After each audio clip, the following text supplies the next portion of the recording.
بسم اللہ الرحمن الرحیم۔ شروع اللہ کے نام سے جو بڑا مہربان نہایت رحم والا ہے۔ ایک دفعہ ایک بادشاہ کو کسی نے 2 خوبصورت باز تحفے میں دیے۔ وہ اتنے خوبصورت تھے کہ بادشاہ نے اس سے پہلے اتنے خوبصورت پرندے کبھی نہیں دیکھے تھے۔ بادشاہ نے وہ دونوں پرندے اپنے ایک ملازم کو دیے اور اس سے کہا کہ آپ ان کی تربیت کریں۔ وہ ملازم ان دونوں پرندوں کا بہت خیال رکھتا اور ان کی بہت خوبصورت طریقے سے دیکھ بھال کرتا۔ وہ ان کی ہر ضرورت کا بہت خیال رکھتا۔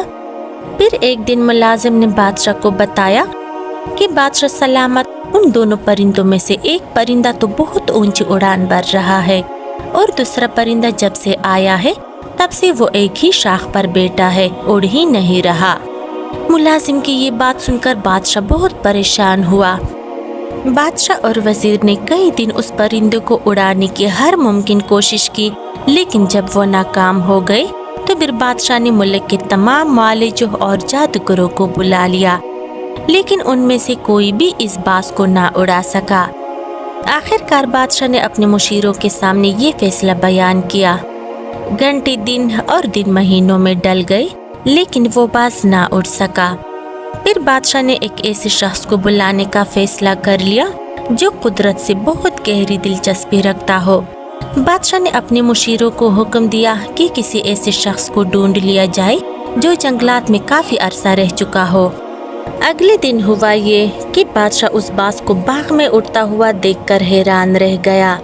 پھر بادشاہ نے اسی شخص کو طلب کر لیا جس نے باز کو اڑایا تھا۔ کچھ ہی دیر میں اس شخص کو بادشاہ کے سامنے پیش کر دیا گیا۔ بادشاہ نے اس سے پوچھا، اے شخص، تم نے اس باز کو کیسے اڑایا جبکہ ملک کے تمام بڑے بڑے معالج اور جادوگر اس کو نہ اڑا سکے؟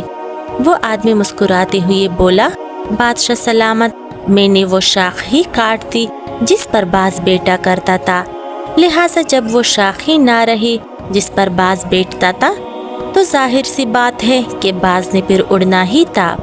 تو میرے محترم عزیز دوستو، آگے بڑھنے کے مواقع تو بہت ہیں لیکن ہم آگے بڑھنے کی کبھی کوشش ہی نہیں کرتے۔ ہم اپنی آسائشوں سے قدم باہر نکالتے ہی نہیں ہے۔